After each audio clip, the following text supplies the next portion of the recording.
Hello guys, આજે અમે આવી ગયા છીએ અનલિમિટેડમાં. અનલિમિટેડમાં શું શું મળે, કેટલું મળે અને કેવું હોય એ તો તમે આજ જોઈને સમજી જ શકતા હશો. બરોબર. હવે આટલું બધું ખાવા પછી પણ એમ થોડુંક થાય છે કે હજી થોડુંક ખાઈ લઉં. એમ પેટ તો ના પાડે છે, પણ મોટું કે આવા દેવો એટલે કહી દીધું પિઝાનું. પિઝા આવી ગયા એટલે બાકાજી કે બોલાવી દીધી પિઝામાં. એટલામાં તો મારે ઢીંગલી કે પિઝા મસ્ત છે હો પપ્પા એ કે. અને મારા આ પિઝા લવર જો હજી તો વિડીયો શરૂઆત થઈ છે અને તો ટાટા કરે છે આવજો એમ. હજી તો એક જ આવ્યો છે, 4 ખાવાના બાકી છે. વાહ, આ આવી ગયા ચીઝ પિઝા અને ચીઝ લવર છે અમારી ઢીંગલી. અને પિઝા સાથે કોલ્ડ ડ્રિંક તો અનલિમિટેડ મળે છે, તો પછી બાકાજી બોલાવી જ દેવાની હોય. મારા પિઝા લવર ફેમિલીમાં બધા પિઝા લવર છે, માને મૂકીને. કારણ કે આપણને પિઝા બીઝા ગમે નહીં, આપણે તો ગમે બાજરાના પિઝા. આ બધા શું સ્વાદ છે પિઝાનો. અને આ પિઝા વાળો એક એક ટુકડો લઈને આવે. એક એક થી શું થાય વોટ, તો એમને ઘરવાળીએ વોર્નિંગ દીધી કે પિઝા ફટાફટ લઈ આવજે, નહીતર બીજી વખત આવશું નહીં અમે. પછી કે જે નહીં ભાઈ, અને તારી કમ્પ્લેન પણ કરાવી દઈશું. પછી એક એક ટુકડામાં શું પેટ ભરાતું નથી, ભૂખ મરી જાય. લે ભૂખ મરી જાય. ઢીંગલી શું કે છે અમારી, કે છે ફટાફટ આવવા દે ગરમા ગરમ પાણી મંગાવો. પાણીની ફરમાઈશ આવી ગઈ છે, કારણ કે બોતલ પૂરી થઈ ગઈ છે.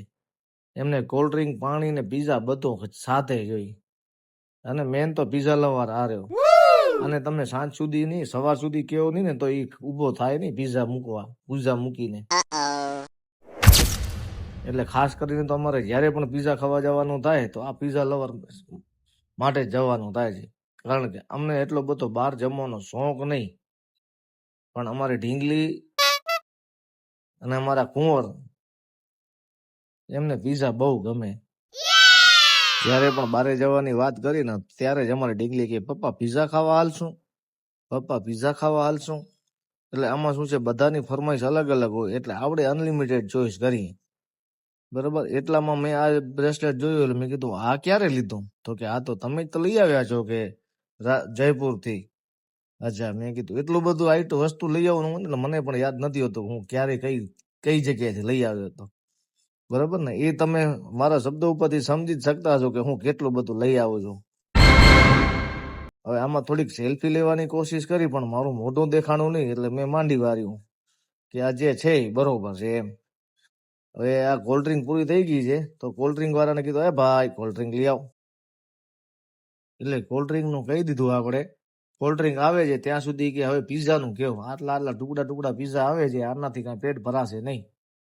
હવે આમાં 2 કલાક રોકાવું એના કરતા કે કઈ પિઝાની રાહ જોતા મેં તો એમની પાસેથી રિવ્યુ લીધા કે તમને કેમ મજા આવી કે નહીં, બીજી વખત આવવા જેવું છે કે નહીં. ઘરવાળી કે છે આવવા જેવું તો પીઝા આવે પછી ખબર પડે, હજી તો એક જ પીઝા આવ્યો છે. બધા પીઝા ખાવું, એમને ચેક કરું, પછી આઈડિયો આવે કે બીજા વખત આવવા જેવું છે કે નહીં. અને આ ઇન્ટેરિયર જોઈને તમે કહી દેજો કે આ કઈ જગ્યા છે, તો કમેન્ટમાં જણાવજો. જે પણ કોઈ ભાઈ આવ્યો હશે એમને ખ્યાલ હશે કે આ કઈ જગ્યા છે. બરોબર છે. અહીંયા બર્થડે પાર્ટીનું સેલિબ્રેશન ચાલુ હતું, તેમાં પણ અમારી ઢીંગલીની એક ફરમાઈશ હતી કે મારા બર્થડે ના પણ મને આવો જ ડ્રેસ લઈ આપજો પપ્પા, અને હું પણ આવા જ સેમ કપડાં પહેરીશ. હવે એટલામાં આ ઘરવાળી પાણી પીતા બોલો, હવે આને પાણી પણ નથી ગમતું. એટલે આ ધુરિયાના પાણી પીને મોટા થયા ને તમને બોટલના પાણી ક્યાંથી ગમે. હવે પાછા મને કહે છે તમે ચેક કરો, આમાં કઈક મિસ્ટેક છે. મેં કીધું કાંઈ મિસ્ટેક નથી, મિસ્ટેક જે છે એ આપણામાં છે. આપણે આ દેશી રોટલા ખાવા વાળાને પીઝા હજમ ન થાય. આ તો છોકરાઓ માટે થઈને પીઝા ખાવા જવું પડે, બાકી પીઝા ખવાય નહીં. હવે આ પીઝા વાળા ભાઈને બોલાવી લીધા છે અને એમને કહી દીધું છે એક પછી એક 1 by 1 પીઝા આવવા દે, અને જેટલા પણ પીઝા છે તારી પાસે બધા આવવા દે છે. એવું નહીં કે હું એક ખાઉં ને એક રહી જાઉં. અને હા, ગેપ તો બિલકુલ મૂકતો જ નહીં હો ભાઈલા, કારણ કે ભૂખ મરી જાય. શું છે ખાવામાં ડિસ્ટન્સ ન આવવો જોઈએ. પિઝા પર પિઝા આવશે તો જ ખાવાની મજા આવશે. એ ભાઈનું કહેવાનું એમ થાય છે કે એક ભેગા તમે બધા ખાઈ નહીં શકો અને ઠંડામાં મજા નહીં આવે, એટલે અમે એ કે 1 by 1 આપીએ છીએ. હવે પિઝા ખાઈને અમે નીકળી ગયા બારે, તો હવે પિઝા ખાઓ એટલે તમને આઈસ્ક્રીમ તો ફરજિયાત જ છે ભાઈ, ફ્રી. અને ફ્રી નું નખાય એવું કઈ આપણે બને? તો આ ઢીંગલીને કીધું આ બેલ્ટ લઈ લે, બેલ્ટ જમા કરાવી છે એટલે તને આઈસ્ક્રીમ મળશે. તો મેં કીધું તારી પાસે તો બેલ્ટ છે નહીં તો તને આઈસ્ક્રીમ મળશે નહીં. એટલે એમને કર્યું રોવાનું ચાલુ, લે આઈસ્ક્રીમ મારા ભાગને તું લઈ લેજે. બરાબર. એમની મમ્મીને કે છે સાચે મમ્મી નહીં મળે? મમ્મી કે હા, જોજો એ હા મને ભીખ આઈસ્ક્રીમ ખાવી છે.